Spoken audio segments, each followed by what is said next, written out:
Salut, c'est Thomas de Polyworkshop et je suis en présence d'une super machine, la Makera Z1. Alors c'est quoi cette Makera Z1? Je vous parlerai de ça après. C'est une fraiseuse, une CNC qui est actuellement, enfin c'est un prototype que j'ai entre les mains. C'est pas la machine finale. En fait, c'est une machine qui est proposée par la marque Makera. Peut-être que le nom vous parle parce que j'ai testé sur ma chaîne notamment la Carvera R de la marque et c'est une machine que j'adore littéralement. Elle est encore là-bas. Enfin, c'est le genre de machine. Franchement, je suis dégoûté de pas l'utiliser beaucoup plus parce que je n'ai pas le temps. Machine géniale, le test était franchement hyper fantastique. Et donc j'ai le nouveau modèle de la marque, la Z1. En fait, c'est une, je vous dis dès maintenant, c'est une petite Carvera R. On retrouve quasiment les mêmes choses dedans, en plus petit.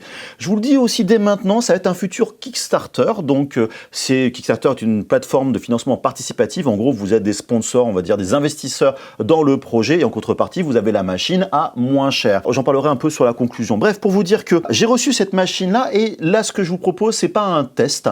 C'est plutôt un aperçu de la machine. Je vais vous dire un peu ce que j'en pense, de quoi elle est composée, ce genre de choses. Pourquoi? Parce que je viens de la recevoir. Mais la petite raison, elle est purement technique. J'attends en fait le logiciel pour piloter la machine. Il est en bêta interne au niveau de la société. Ils vont nous l'envoyer assez rapidement, mais je voulais être sûr que vous puissiez avoir un avis sur la machine au moins à chaud, tout du moins, avant que le Kickstarter se lance, parce que quand se lance le Kickstarter, souvent les machines, les prix les plus intéressants sont dès le début, les early bird par exemple.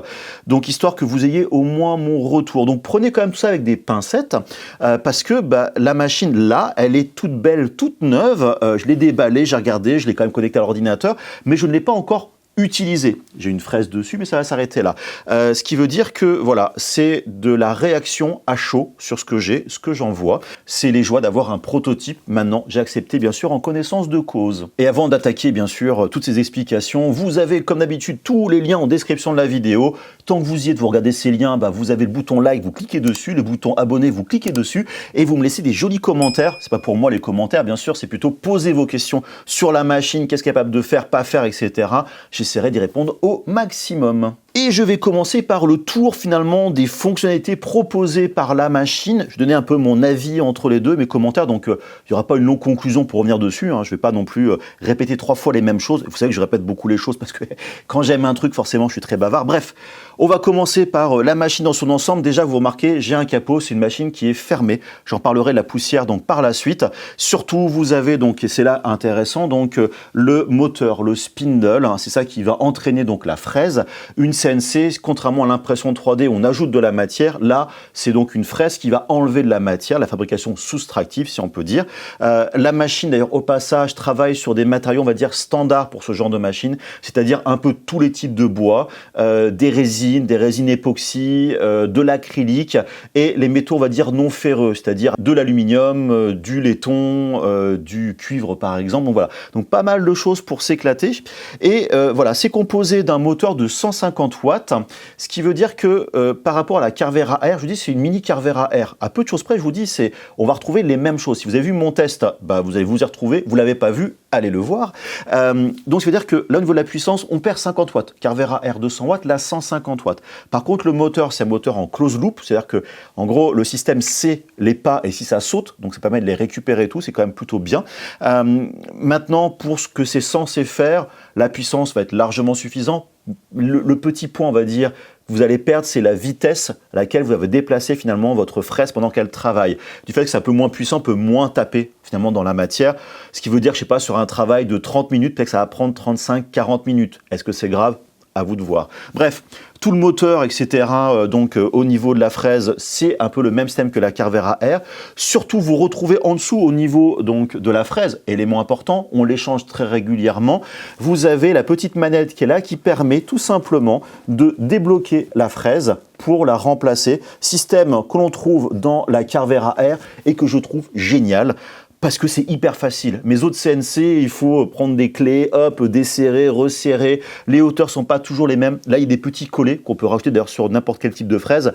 C'est vraiment génial. Et même si vous avez des fraises de taille différente, là, par défaut, ce sont des fraises de 3 mm 175, donc au niveau voilà, du diamètre, mais on peut mettre des adaptateurs pour aller jusqu'à du 6 mm. Donc en plus, c'est standard avec toutes les fraises. Donc pour dire que voilà, le système est vraiment, entre guillemets, classique pour du Makera, ce qui n'est pas le cas ailleurs, ce qui fait que Voilà, ces parties-là, c'est tellement d'embêtements en moins, enfin tout du moins selon moi. Tant que je suis au niveau de la tête a un système de refroidissement mais aussi qui souffle en dessous pour évacuer directement tous les copeaux, la poussière et tout, pour donc évacuer. Et oui, c'est un problème entre guillemets sur les CNC, du fait qu'on enlève de la matière, ça fait vite beaucoup de déchets et de poussière, d'où le fait qu'elle soit fermée. Donc là, ça souffle directement, les déchets sont collectés comme ça au fond. Et en plus, si vous avez, donc j'en parlerai aussi encore tout à l'heure, donc le système d'aspiration ou un système d'aspiration autre, peu importe, ça va directement tout aspirer. Donc le système a l'air d'être tout du moins bien fait. Alors je parle de cette fraise et tout, c'est peut-être très très bien de ce moteur, mais c'est quoi l'espace de travail? Bah ouais, c'est quand même important. La machine, vous avez vu, est quand même compacte. On est sur un volume plus petit qu'une Carvera ou Carvera R. On est sur du 200 mm par 200 mm. Ce qui veut dire que vous êtes pas, c'est pas la machine pour faire, je sais pas, des fresques gigantesques ou des bas-reliefs pour faire des trucs, voilà, sur des murs en arrière-plan. C'est pas ce format finalement de fraiseuse, de CNC. Faut plutôt des machines avec des grands plateaux. La marque n'en propose pas d'ailleurs, je crois, à ma connaissance. On est plutôt pour travailler sur des pièces métalliques par exemple ou sur, je sais pas, des châssis en fibre de carbone coordonnés pour du drone. Des petits logos en bois, des choses pour la bijouterie. Vous avez aussi le système rotatif par exemple. Donc voilà, c'est vraiment un petit format.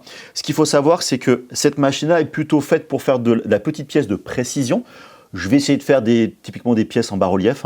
Voilà, typiquement, c'est ce que j'aime faire autant en laser, donc autant le faire en CNC aussi. Voilà, donc tous ces trucs-là, ce genre de machine est faite pour ça. Ça se retrouve aussi au niveau du châssis. La machine, de toute façon, ça se voit directement. Elle est ultra rigide, rien ne bouge. Vous avez un châssis en une seule pièce. Alors je pense que c'est de l'alu à moitié coulé. Je suis pas un spécialiste dans le domaine, mais c'est hyper rigide et en plus en parallèle, vous avez des rails linéaires partout. Enfin, franchement, ça se voit que la machine, elle est robuste et surtout, elle est hyper stable. Bah oui, vous faites du métal. Si la machine se déforme parce que en poussant sur la matière première, ça tient pas ou ça vibre, c'est pas bon du tout. D'ailleurs, souvent, c'est la différence entre ces grandes CNC qui vont faire du bois, ce genre de choses, elles sont un peu moins rigides que ce genre de machine. Donc, pour dire que la conception mécanique de la machine est plutôt, franchement, hyper bien faite. Enfin, ça a l'air, j'en vois, je me dis, ouf. En fait, quand je l'ai ouverte, je m'attendais à une machine vraiment réduite. Et là, je me dis, en fait, non, ils ont amélioré. C'est-à-dire que même par rapport à la Carvera R, j'ai l'impression que cette machine est plus rigide. Voilà. Donc, puis même là, ici, au niveau des rails linéaires, j'ai 2 supports de rails linéaires côte à côte. x2, j'en ai 4 pour tenir l'ensemble. Double rail linéaire et tout. Enfin, voilà, c'est vraiment costaud. Maintenant, je vais attaquer les parties un peu plus, la facilité au quotidien. Et puis accessoires, on va dire, sur la fin. Je vais parler déjà donc ce système pour remplacer la fraise très rapidement. Vous avez juste en dessous le système en fait, de palpage. C'est-à-dire que la machine fait son zéro automatique. C'est quand même assez pratique. Bien sûr, on peut le faire manuellement, c'est pas un problème, mais ça le fait directement, automatiquement. Donc ça, c'est quand même déjà un gros avantage. Vous avez donc, bien sûr, au niveau du plateau en lui-même, pas mal de trous au niveau du martyr. Le martyr, c'est cette surface qui se trouve sur le dessus, qui est souvent en bois, qui va être abîmée avec le temps, parce que les fraises vont un peu abîmer dessus. Donc le martyr, plein de trous pour accrocher les accessoires, donc directement pour tenir votre matière première. Vous avez aussi le petit accessoire sur le côté qu'on peut mettre à la place de la fraise, qui est présent aussi sur la Carvera R. C'est un palpeur avec un laser dessus. Le palpeur permet de palper, donc bien sûr la position initiale aussi, mais surtout de pouvoir palper votre matière première, faire une carte en 3D, comme on trouve dans des imprimantes 3D tout simplement, parce que des fois vos matériaux ne sont pas vraiment plats. Là, ça permet de compenser l'irrégularité de vos plateaux. Donc ça, ils auraient pu l'enlever pour avoir un système tout à fait classique, ils l'ont gardé. Et qu'est-ce que je suis content. Et au bout de ce laser, il permet aussi de définir la zone de travail. Comme ça, vous pouvez prévisualiser, avant de lancer le process, vraiment où vous allez travailler, voir si c'est bien sur votre matériau, au bon endroit et tout.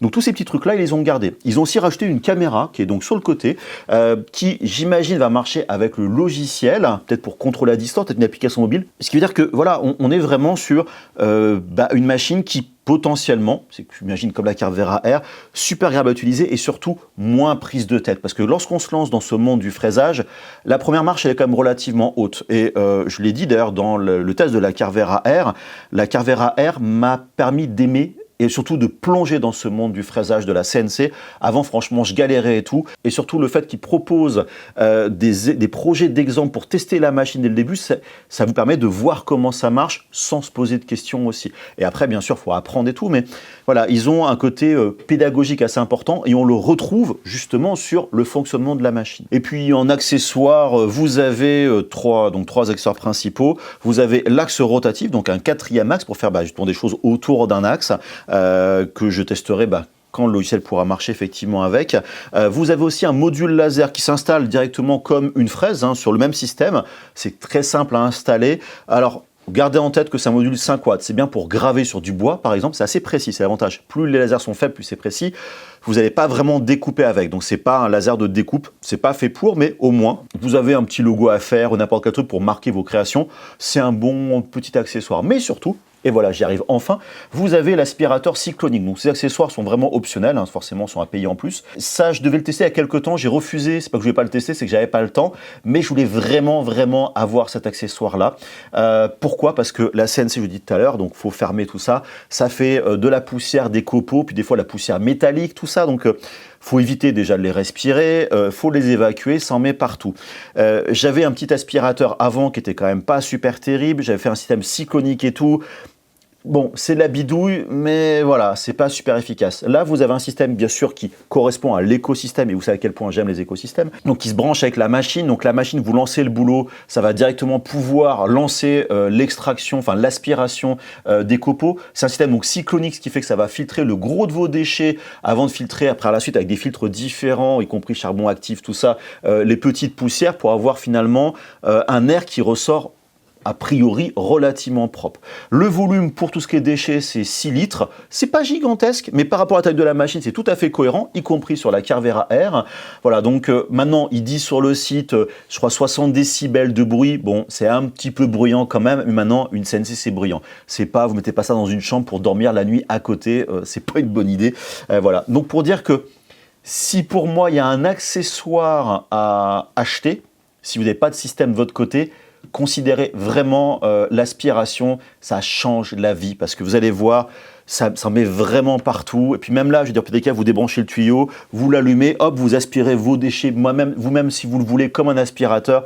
C'est vraiment assez pratique. Et aussi, je voulais vous dire, ça marche aussi avec le laser. On met un petit filtre en plus au niveau du système d'arrivée d'air pour filtrer, en fait, faire une espèce de pré-filtrage. C'est bien pour la gravure, pas pour la découpe. Donc voilà, ça fait aussi les deux, donc gravure et CNC. Alors pour l'unboxing, j'en parle maintenant. Il n'y a rien de compliqué. La machine, en fait, arrive tout assemblée. Il faut la sortir du carton. Alors, vous marquez au passage la praticité d'avoir un bureau assis debout pour pas s'abîmer le dos, parce que ça pèse lourd quand même, cette machine-là. Vous enlevez les plastiques et tout. Il n'y a vraiment rien de compliqué. Par contre, tout le contenu se trouve à l'intérieur. Alors je vous précise maintenant, donc moi j'ai des accessoires en plus, donc ceux qui sont optionnels. J'ai aussi beaucoup de contenu. Par exemple, j'ai eu pas mal de fraises, notamment dans cette petite pochette en espèce de cuir. C'est super génial d'avoir plein de fraises. Maintenant, est-ce que vous aurez autant de fraises ou pas? Ou est-ce que c'est un kit proposé en extension? Peut-être, peut-être pas, je n'en sais rien. Il faut quand même savoir, c'est que les fraises, c'est un certain prix quand même à l'usage, c'est du consommable.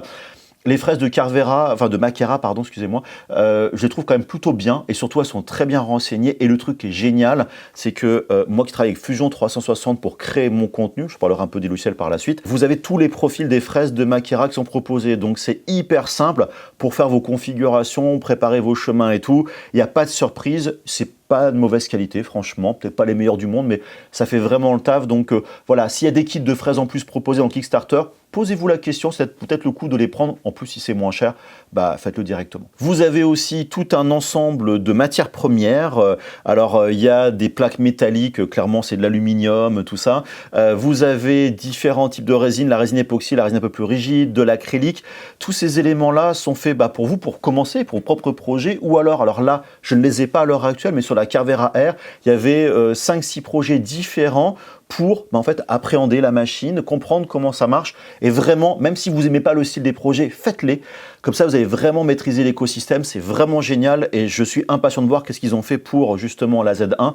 Et d'ailleurs, même si c'est les mêmes que la Carvera R, je les referai pour que vous puissiez les voir en vidéo parce que voilà, c'est vraiment les éléments indispensables pour vous lancer. Donc, je reviens sur la partie logicielle. Il y a donc 3 points. Le premier, je viens de le mentionner, Fusion 360 ou d'autres logiciels. Il faut avoir les outils pour passer directement vers, enfin, d'exporter les fichiers, les G-codes dans le bon format pour la machine. Donc moi, Fusion 360, j'ai fait des vidéos, n'hésitez pas à aller les voir, hein, de prise en main et tout. Ce que j'ai fait s'applique autant à la Carvera qu'à d'autres, enfin la Makera, pardon, qu'à d'autres machines de type CNC. Voilà, donc il y a quand même, c'est un logiciel qui est très bien pour la conception, mais c'est quand même pas le plus facile. Makera a sorti Makera Cam il y a déjà quelques temps, qui est un logiciel justement où on importe ses objets 3D ou éventuellement ses images ou enfin ses bas-reliefs par exemple, et qui va définir tous les chemins à prendre par la machine avec les fraises et tout. Ça marche bien. C'est un peu austère, je ne vais pas vous dire le contraire, mais pour des choses assez classiques, assez standards, vous allez, je sais pas, faire du VCarve, c'est-à-dire en fait des découpes en V, de la signalétique et ce genre de choses, c'est très bien. Vous voulez faire des pièces très très avancées, vous allez être limité. Et en plus, vous avez en complément le contrôleur, donc c'est le logiciel qui va manipuler la machine, faire déplacer, etc. Donc l'ensemble, surtout, va être capable d'ingérer et d'envoyer vers la machine le fichier G-code pour donner toutes les instructions au niveau de la machine. Donc voilà, donc il y a déjà une notion d'écosystème. Mais je reviens juste à Fusion 360. Ce qui est bien, c'est qu'il y a tous les profils justement de fraises, de la machine et tout, donc c'est relativement simple. Mais c'est quand même pas si simple que ça. Et donc, Makera a annoncé leur propre logiciel global, donc qui regroupe la partie CAM, c'est-à-dire donc préparation des chemins, la partie contrôleur, mais avec pas mal d'améliorations appliquées dessus. Je pense que depuis quelques temps, ils y bossent. Et donc, c'est ce que j'attends à l'heure actuelle, qui m'empêche un peu de tester la machine. Alors, j'ai pas beaucoup d'informations, donc c'est compliqué d'en parler, mais justement, le but, c'est de simplifier les choses pour le commun des mortels, on va dire, pas les experts finalement du monde de la CNC, qui eux n'auront aucune difficulté à utiliser ce genre de machine. En plus, vous avez des fonctionnalités de type IA qui ont été rajoutées pour générer du contenu et a priori adapté au monde donc du fraisage. Donc ça, c'est des gros plus. Voilà, donc c'est quand même cool cette initiative sur ce système-là. Maintenant, le logiciel peut être autant génial qu'on va peut-être essuyer les plâtres au début, donc, ou des fonctions qui vont être manquantes. Mais j'apprécie la volonté de simplifier le processus d'apprentissage. En fait, Makera, je trouve, va dans une direction assez similaire à d'autres marques. Je vais le mentionner directement. Vous avez Bamboo Lab pour la partie impression 3D. Il y a cette notion d'écosystème, leurs filaments compatibles avec les profils associés, la plateforme de modèles 3D, les imprimantes qui marchent bien. Et pour le laser, vous avez Xtool qui fait à peu près les mêmes choses. C'est des marques que j'aime beaucoup parce que quand on est créatif et pas technicienne ou technicien, ça marche quand même plutôt bien. Bref, donc le logiciel, je trouve ça très positif. Et en plus, ils ont annoncé Makerable, alors avec mon accent anglais dégueulasse, vous m'excusez, qui est une plateforme de partage de projets participatifs, un peu comme les autres plateformes qu'on trouve dans le monde de la 3D. Donc en gros, les créateurs pourront proposer leurs projets pour telle ou telle machine, j'imagine des G-codes ou peut-être des fichiers aussi des SVG, des bas-reliefs et tout, pour télécharger gratuitement ou payant, je ne sais pas, est-ce que ce sera l'un et ou l'autre.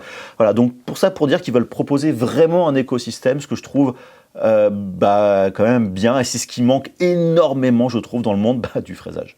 Donc vous avez voilà un peu ma description et un peu mon avis sur la machine. Je vais essayer vraiment de vous partager ça sur les réseaux sociaux, les petits projets au fur et à mesure de mes avancées, surtout quand j'aurai le logiciel, en attendant bien sûr le test complet. Tout ce que je peux vous dire dans l'ensemble, c'est que voilà, c'est vraiment une mini Carvera R. Je le répète plein de fois, mais c'est vraiment le cas. Je suis frustré en fait de ne pas pouvoir vraiment me plonger dans le test de cette machine là maintenant tout de suite. Je l'ai depuis à peu près donc une semaine et demie et voilà. Surtout, je voulais revenir sur le point Kickstarter. N'oubliez pas, il y a quand même des risques, même si voilà, Makera est une boîte sérieuse, qui a déjà 2 Kickstarter à succès, qui a une excellente réputation auprès des utilisateurs et des gens qui ont fait le Kickstarter. Maintenant, est-ce que la machine va être délivrée dans les temps annoncés par Makera ou pas? Je n'en sais rien. Je vous dis, moi, j'en ai une d'avance. Vu la tête de la machine, je pense que c'est plutôt la partie logicielle qui a du boulot. La partie fabrication, franchement, c'est quand même très, très propre. Ça fait très produit final. Donc, je ne suis pas trop inquiet sur la faisabilité. Puis bon, ils ont l'expérience dans le domaine, autant logiciel que matériel. Donc, pas de mauvaise surprise. À vous de voir maintenant, est-ce que vous voulez acheter une machine plutôt à 800 $ au lieu de 1200 $? C'est quand même un tiers du prix en moins. C'est quand même pas négligeable. Ou alors vous êtes frileux, ce que je peux comprendre franchement, c'est pas un problème, vous dire je vais attendre qu'elle soit vraiment sortie, que des gens essuient les plâtres, quitte à payer plus cher, voilà, ça vous de voir. Donc n'oubliez pas ça, bien sûr vous avez les liens en description, comme d'habitude, il n'y a aucun problème là-dessus. Donc vous avez le prix, n'hésitez pas à aller consulter le site internet, voir les différentes vidéos qui vont être sorties, y compris par les autres youtubeurs qui ont la machine. Moi je vous tiens au courant, aucun problème sur tout ça. Voilà, lancez-vous dans le monde de la CNC, vous êtes créatif, c'est un monde qui est totalement différent, je vous dis, la marche est un petit peu haute, mais voilà, moi j'adore travailler sur des matériaux entre guillemets plus nobles que du plastique ou de la résine qu'en impression 3D, le bois, ce genre de choses, c'est vraiment génial, et ça c'est vraiment des machines qui sont pour moi tout aussi géniales. Bref, n'hésitez pas, bien sûr, vous me suivez sur les réseaux sociaux, que ce soit la chaîne YouTube, bien sûr, avec ce petit bouton pour s'abonner. Vous avez donc Instagram, TikTok, Thread, Facebook, le groupe Facebook, soyez créatifs, le serveur Discord, voilà, les choses vraiment habituelles. Laissez-moi des commentaires avec ces questions, vraiment, j'essaie de répondre le plus possible au niveau des connaissances que j'aurai au moment où vous allez me poser vos différentes questions. Et puis, surtout, n'oubliez pas, le plus important, c'est d'être créatif. Et moi, je vous fais des gros bisous. Bye bye.